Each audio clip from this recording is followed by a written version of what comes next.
대한민국을 흔히 세계에서 유일한 분단 국가 이렇게 이야기하죠. 이게 찾아보니까 분단 국가가 뭐 유일하지는 않다고 그래요. 현재 분단 상태에 있는 중국도 대만과 어떻게 보면 분단 상태에 있는 나라고요. 또 키프로스 거기도 뭐 북키프로스인가 뭐 거기하고 또 이렇게 나눠져 있는 상태에 있고, 그런데 아마 유일한 분단 국가 이런 표현을 쓰는 이유는 이 하나였던 민족이 이렇게 나눠져서 여전히 전쟁의 위협 속에 총을 이렇게 서로 겨누고 있는 아주 극도의 긴장 상태에 있는 국가가 지금 우리나라밖에 남북밖에 없기 때문에 아마 그런 표현을 쓰는 것이 아닐까 생각해 봅니다. 그럼 작년, 재작년, 작년까지만 해도 막 그런 기대감이 있지 않으셨어요? 통일이 금방 될 것 같아요. 이제 곧 평양도 가볼 수 있겠고 금강산도 마음껏 왔다 갔다 하고 이 남북 교류가 금방이라도 이루어질 것 같은 그런 분위기였는데 갑자기 다시 냉랭해지고 언제 어디서 국지전이 발생을 해도 전혀 놀랍지 않은 지금 또 그런 아주 극도의 긴장 상태로 접어들었습니다. 그런 것들을 보면서 이 통일로 가는 길이 결코 쉽지 않겠다 그런 생각을 해봅니다. 그러면 전쟁, 이 전쟁이라는 단어는 특히 한국 사람들에게는 그렇게 낯설지 않은 단어인 것 같아요. 왜냐하면 우리가 이런 전쟁의 역사들을 겪어왔고 지금도 언제든 전쟁이 발발할 수 있다는 위협 속에 살고 있고 보수 정권이나 이런 쪽에서는 언제든 선거 때마다 이런 그 표를 결집하기 위해서 전쟁의 위협을 강조하고 있고 그래서 우리는 전쟁이라는 단어에 그렇게 낯설지 않은 그런 나라에서 살고 있습니다. 그런데 그럼에도 불구하고 전쟁은 우리에게 낯설어요. 왜냐하면 경험해보지 않았기 때문에 전쟁이라는 것을 우리가 경험해보지 않았기 때문에 그렇습니다. 한국전쟁이 1950년 6월 5일에 터져서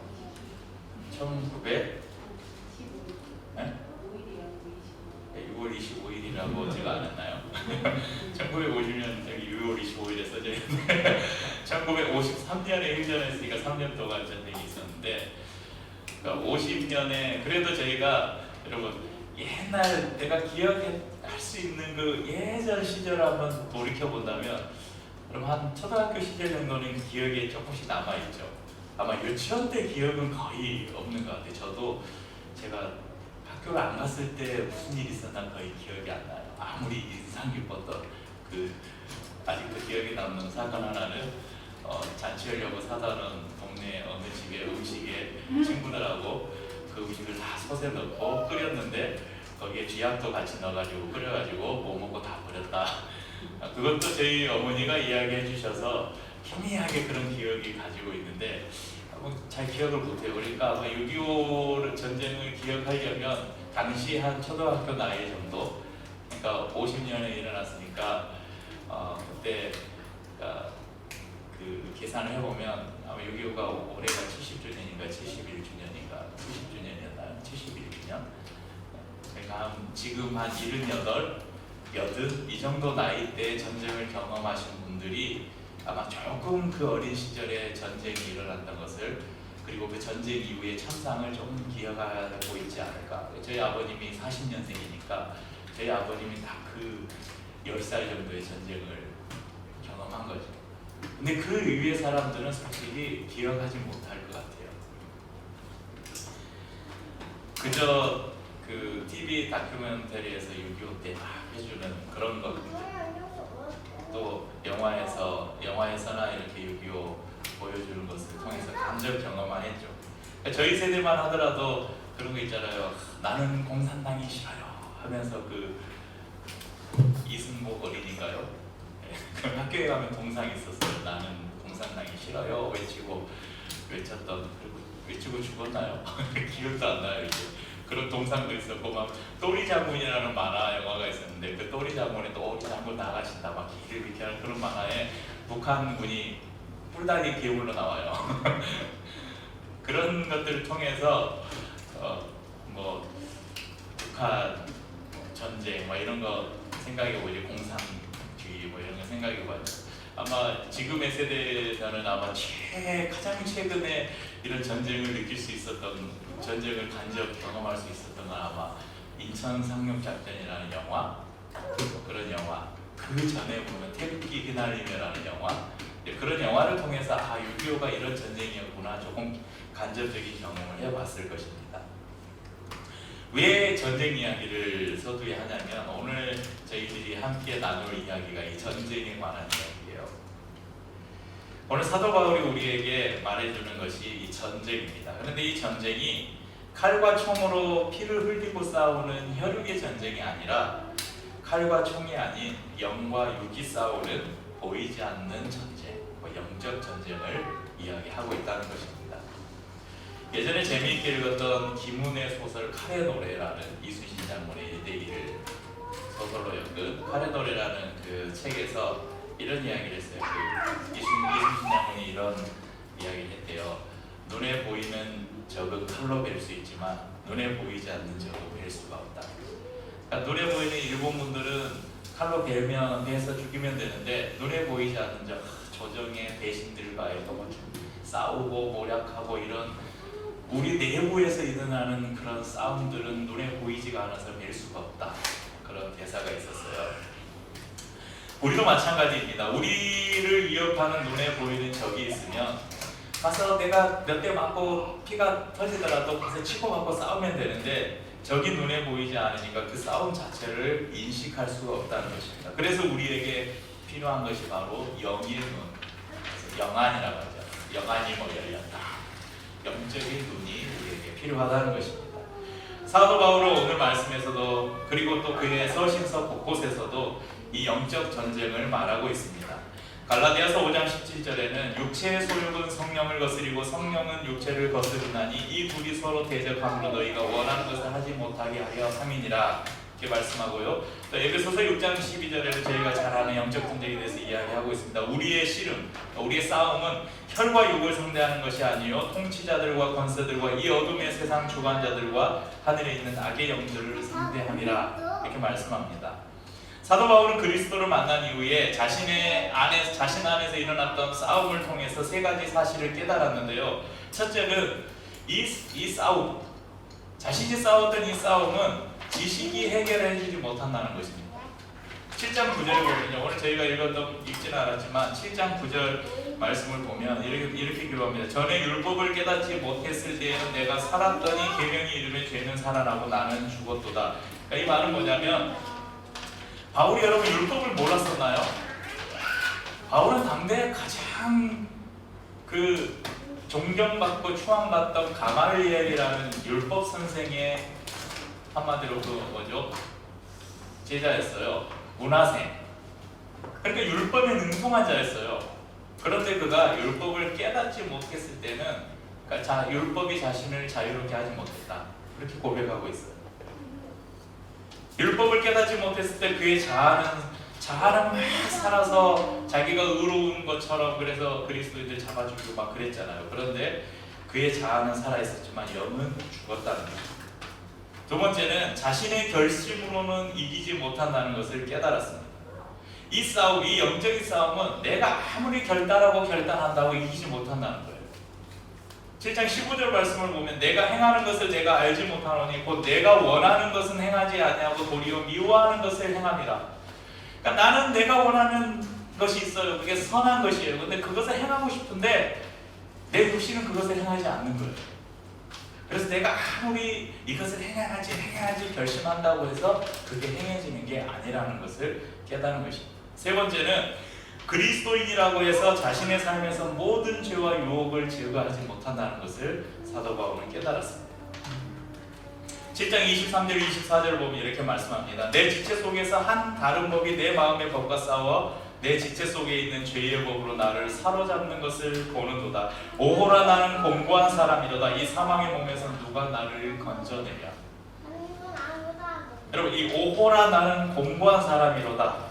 이 표현이 좀 이해하기 어려운데 저희가 이제 주중에 여러분 엠랩으로 묵상을 하신 분들은 아마 이 표현을 보셨을 건데 이 엠랩에는 번역이 이 엠랩을 기록한 분이 따로 번역한 거예요. 원래 성경을 번역하면 저작 번역이나 이런 게 다 걸려 있잖아요. 근데 아예 원문 성경을 자기가 번역하면 그런 거 아니에요. 그래서 저희가 읽는 본문은 이 본문 기록하신 분이 직접 번역을 한 거예요. 거기에 보면 이렇게 표현되어 있어요. 나는 참 비참한 사람이다. 그러니까 오호라 나는 공고한 사람 이렇게 이 번역을 나는 비참한 사람이다 이렇게 번역을 했습니다. 그러니까 사도 바울은 그리스도를 만난 이후에도 계속해서 죄와 싸우고 또 패배하는 자신을 보면서 나는 참 비참한 사람이다. 누가 이 사망의 몸에서 나를 건져낼까? 그렇게 한탄했다는 것입니다. 이런 고백은 바울만의 고백이 아니었습니다. 예레미야서 17장 9절에 보면 예레미야 선지자는 만물보다 거짓되고 심히 부패한 것은 마음이라 누가 능히 이를 알리오마는 이렇게 고백하고요. 시편 19편 12절에서 13절에 다윗은 이렇게 고백합니다. 자기 허물을 능히 깨달을 자 누구리요? 나를 숨은 허물에서 벗어나게 하소서. 또 주의 종에게 고의로 죄를 짓지 말게 하사 그 죄가 나를 주장하지 못하게 하소서. 그리하면 내가 정직하여 큰 죄가에서 벗어나겠나이다. 다윗은 자신의 모습을 보면서 자신의 죄를 고백하면서 시편의 많은 부분에서 자기가 얼마나 연약하고 요한한 존재인가를 이야기하고 있습니다. 하물며 여러분, 우리는 어떻겠습니까? 우리가 알던 위대한 신앙의 사람들조차 자기 자신 안에서 일어나는 영적 싸움 앞에 한없이 연약한 모습을 발견하고 한탄하면서 주님의 도우심을 구했는데, 하물며 우리는 어떻겠습니까? 왜 우리가 이런 영적 싸움에 둔감할까요? 첫 번째 이유가 서두에 말씀드린 것처럼 우리가 영적인 눈이 어두워져 있다는 거죠. 요즘에 저도 이제 노안이 온 것 같아요. 예전에 저희 카페 갖고 오셨던 그 김현숙 목사님이 뭘 하다가 핸드폰을 볼 때마다 안경을 벗고 이렇게 보더라고요. 아우, 목사님 벌써 눈이 그러세요. 근데 그 말 하고 나서 한 6개월도 안 돼서 제가 그러고 있어요. 안 보여요. 이렇게 가까운 거 보려면. 그리고 우리의 눈이 어두워지면 안 보이잖아요. 우리의 영이 둔감해지면 우리의 영적인 눈이 안 보인다는 거예요. 그런데 이 이유 말고 또 다른 이유 하나가 있는데, 우리가 이 싸움을 싸우려고 하지 않는다는 거예요. 아무리 유능한 수영선수라고 해도 상류로 거슬러 올라가기 위해서 물속으로 뛰어들지 않으면 그 물살의 세기가 어떤지, 얼마나 센지를 알 수가 없겠죠.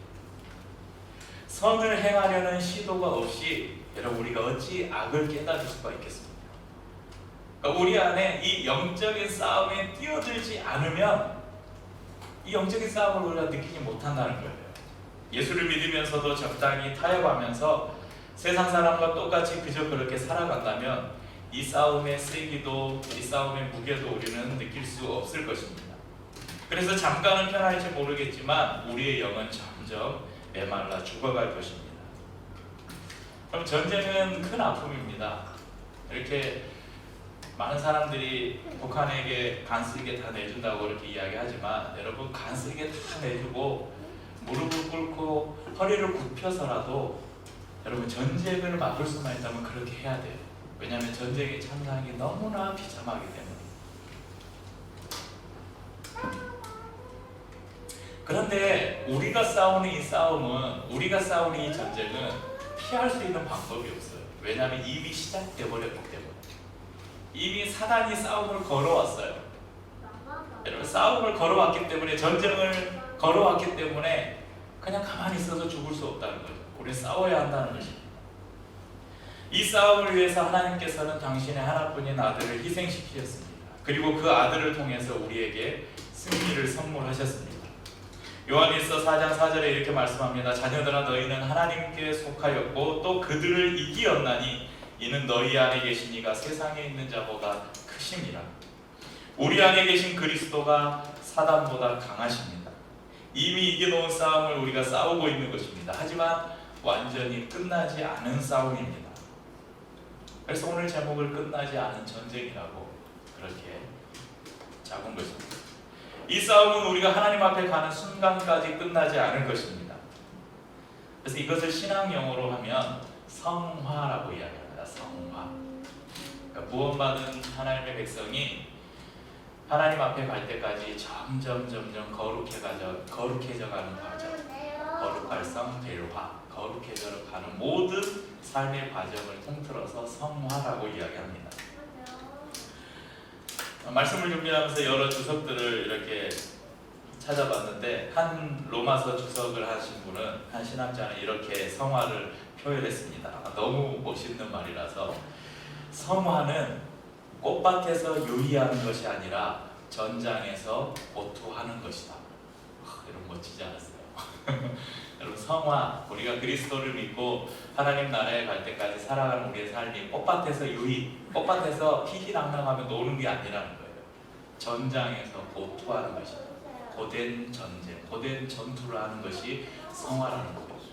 우리 성도들은 너무 그것을 쉽게 망각해요. 그러니까 예수 믿으면 모든 것이 형통하고 복받고 모든 것이 룰루랄라 그렇게 생각해요. 아니에요. 예수를 믿는다는 것은 전쟁터로 들어가는 거예요. 치열한 싸움을 시작하는 것입니다.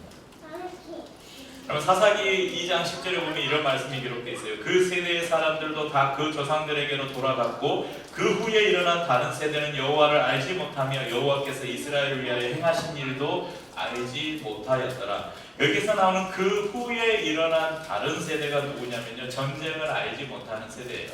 그러니까 가나안 정복 전쟁을 마치고 나서 가나안 땅을 분배한 이후에 그 다음 세대, 그러니까 전쟁을 겪어보지 못한 그 다음 세대가 일어난 다음에 무슨 일이 일어났냐면 하나님을 잊어버린 거예요.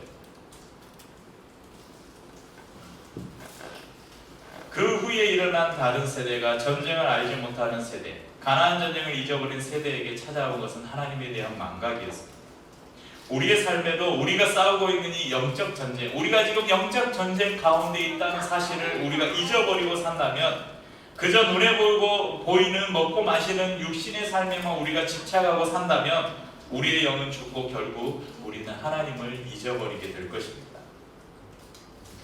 사도 바울도 자신의 평생의 삶을 통해서 이 싸움을 싸웠는데 그럼에도 자신의 모습을 탄식해요. 하물며 우리는 어떻겠습니까? 늘 싸우고 터지고 피 흘리고 폐잔병처럼 되어서 그래도 우리가 주님 앞에 다시 나와야 한다는 것입니다. 그분이 우리의 상처를 싸매시고, 우리 군대를 갔다 오신 분들은 수통에 물을 채우시고, 우리의 비어있는 탄창을 채우시고, 우리에게 총을 들려주시고 무기를 들려주시면서, 그런데 우리 주님이 야 가! 우리 등 떠밀면서 얼른 나가! 가 싸워! 이렇게 하시는 분이 아니라 다 채워주시고, 우리 지휘 전쟁에서 유능한 지휘관은 어떻게 해요? 그 어느 부대에 보면 막 그런 거 있어요. 총 들고 딱 펴가라 있잖아요. 나를 따르라.